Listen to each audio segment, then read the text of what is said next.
Wrong. It feels like I'm rolling down a hill. Open mic.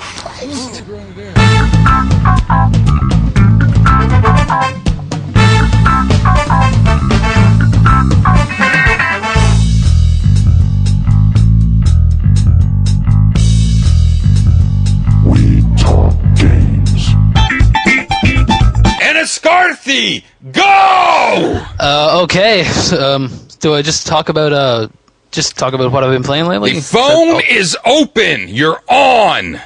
Okay. Well, here in Enniscorthy, we have actually been playing quite a lot of Neo Geo lately, mainly because the SNK Arcade Classics Volume 1 Yes. just came out here. And how much does that cost you? 15 elbs? 15 rupees. I see. No, it was $12.99 in England where I got it. I got it in Birmingham. $12.99 L's? Yeah, the L with the thing through it. All right, then. And it's awesome. I mean, I love the Neo Geo like as a system. And that's quite a bargain, because if you get these games separately through like the it's download, £3,500 yeah, toward the games. that's Yeah, I mean, it's 16 games, and I mean, I haven't actually met anyone or like had anyone over to play them yet that hated them. Sure. And, my girlfriend actually, she never really got to play. She was never in the arcades much. Mm-hmm. So she's in love with Neo Turf Masters at the moment. Yeah, very good golf title. Yeah, I mean, I love it myself. And Now, what do they call golf over there? They call it stickball infield. Very good. I would expect nothing less. Huh? I was drinking. Okay, go ahead. Just taking a sip. Sorry.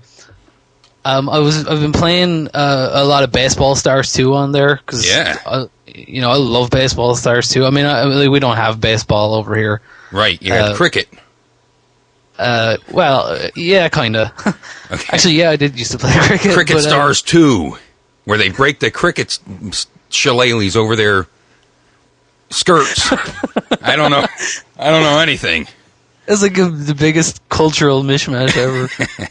But Baseball Stars 2 is a phenomenal game. I love this title. I mean, I sold all my Genesis and all my NES systems back in the day and all the games for them just to buy the Neo Geo when that came out to the public, and I loved it. I didn't care that I was paying $200 a game because I thought, this is amazing. I'm playing the arcade in my house, and they're fantastic artwork. It's before you got into all the polygons to take care of that dirty work for you. It's great hand-drawn art, especially Baseball Stars 2. How stylized is that, and how many other baseball games did that inspire? Yeah, I mean, I love 2020 Super Baseball as well. Yeah. And I like Baseball Stars Professional, but I think I like Baseball Stars 2 because it's got my favorite team in it, which is the New York Monsters. I see, yes. It's got Boris Karloff and Bela Lugosi and Freddie and Jason, and like then it might have like Frederick or Cuthbert, the weird names on there too. Right, it's by name only, but yeah, that is nice tongue-in-cheek work there. Yeah, it's got some. The collection is definitely worth getting. One, because if you buy these games through your WiiWare or your Virtual Console, they don't have that lovely Neo Geo opening screen. The Max 330 spec or whatever. Sure. They don't have those. These do. Mega Shock. And, there's one. I think there's one. I think it's Shock Troopers is the only 100 Mega Shock game on here. Okay. But it's got like just some trash on here as well. Like you got a Sengaku, which I like, but it's just terrible.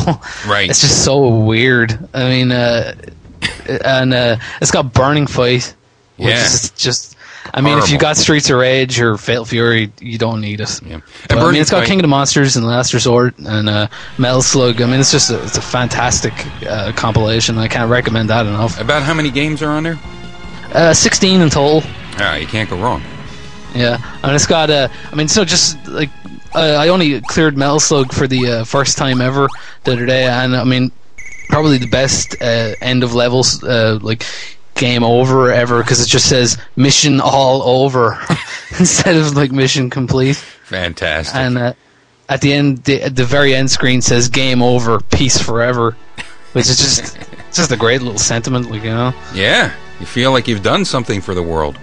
Yeah, especially when you see like the end of it is like it really makes you think about what you've done, because it shows like all the destruction you've taken out, like to get to the last level. So it's just the camera going by all these corpses of dead soldiers that you've shot up.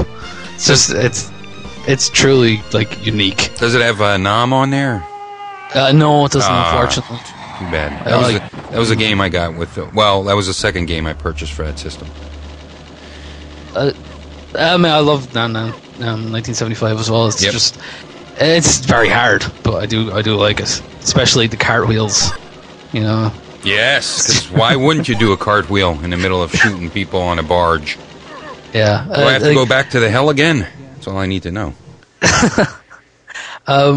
I've actually, there's one game that I know you guys didn't really talk about, but, especially on this format, but one thing I would like to recommend is SmackDown vs. Raw 2009 for the PSP. Ah, okay, very good. The graphics on this thing look phenomenal. The music and it's all voices. There's no like just no like just text. It's all voices, and I mean, it's pretty much like out there right now. It's pretty much the best handheld wrestling game you can get your hands on. So I mean, if you're wanting to play wrestling on the go, I'd go with this one. Now, but what about the load times? How are those in 2000? Not bad at all. As long as you don't want to watch CM Punk make his entrance every time you play a friggin' match, you're fine. I see. You know? Okay, very good. But it's really good. The roster's okay, but I mean, like, you get to play as Big Daddy V on the toilet. Yeah, that's amazing.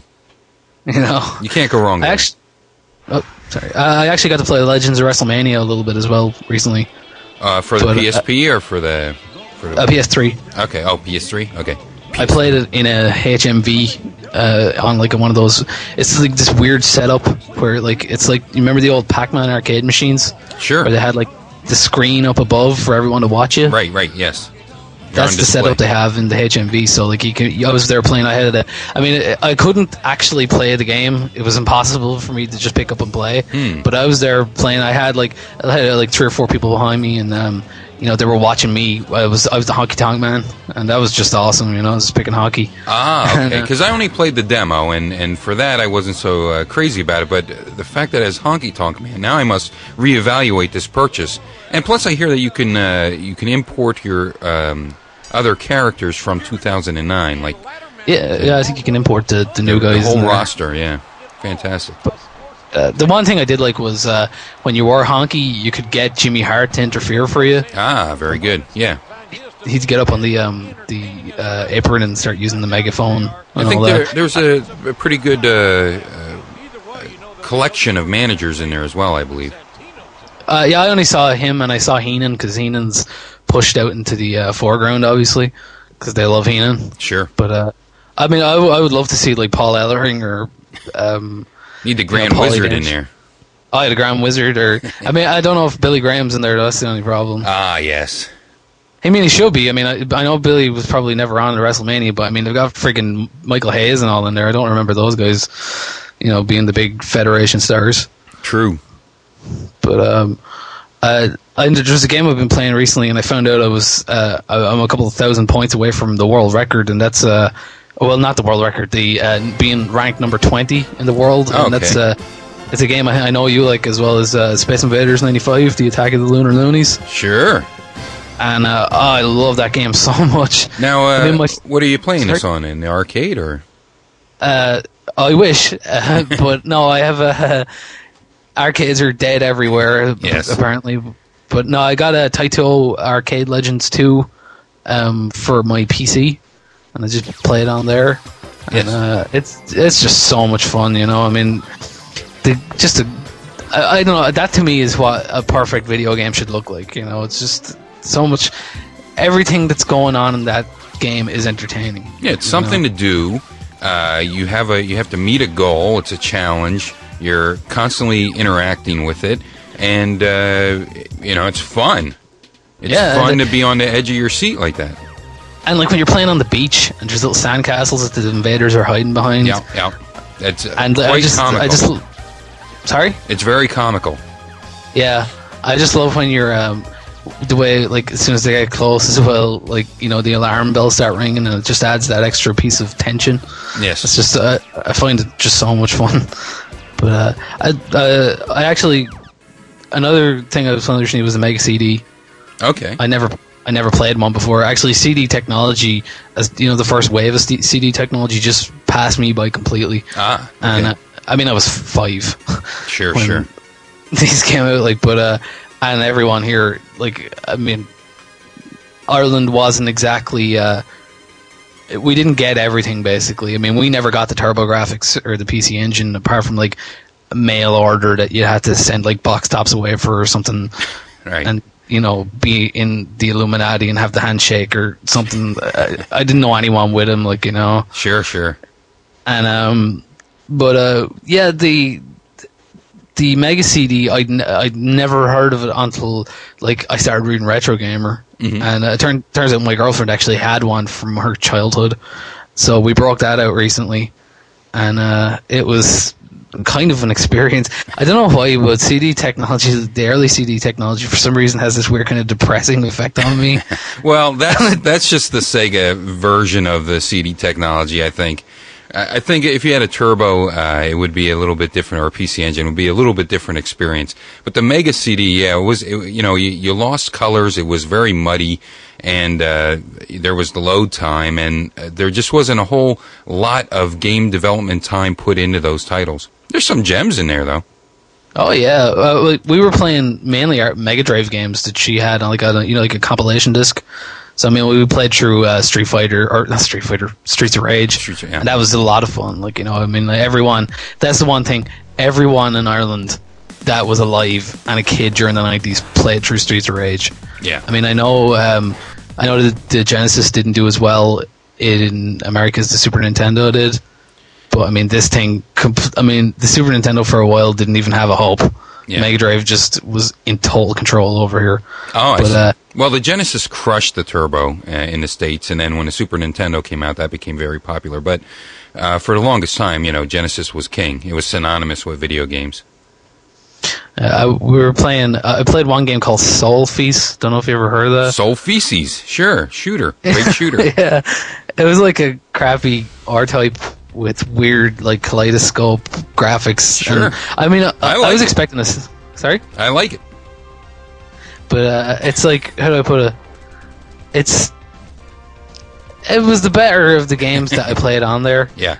It sounds like it sounded like you had the bundle with it, because you got the Sega Classic Pack that had Streets of Rage and Sonic. Then you had Soul Feast, and then some of them would also have Sherlock Holmes Consulting Detective, and others would have Echo, I think.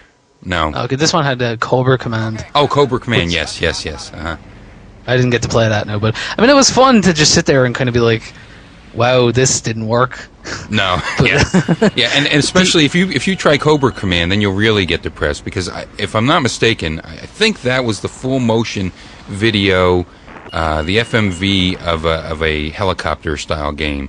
So I got to play that tomorrow. Yeah, now. I think it might be in a postage stamp size FMV window. The little letterbox. I could be. Well, instead of letterbox, it's postage stamp, because they just, you know, it's boxed in on all sides. Now, I could be wrong, but I believe that's where it is. Yeah. Give it a shot. Let me know if I'm right. Definitely. I mean, like, it's just it's what strikes me is, like, one, it wasn't a very big step up from the Mega Drive at all, like, graphics wise, to me, just looking at it. No, it's not. But you know, when you turn on your Sonic the Hedgehog and you get that deadly voice clip where it's just like Sega, you know? Yes. When you turn on your Sega CD, it's not like you get the Sega logo and it just goes nah. I mean, they couldn't have put that on there. Yeah. And there's also a lot of other high-pitched noises that occur during the loading of some of these titles. Yeah, I mean, there's a voiceover at the beginning of Soul Feast, and it was just so gratuitous. I mean, they just went, "Well, we can put dialogue on this. Let's put loads on." Well, that same experience with the TurboGrafx CD when that came out, because in the States here we got Fighting Street, which was Street Fighter 1, as our first release for like 4 or 5 months until Monster Lair came out. And with that one, the music was flawless. It was super, but all the voice samples were samples.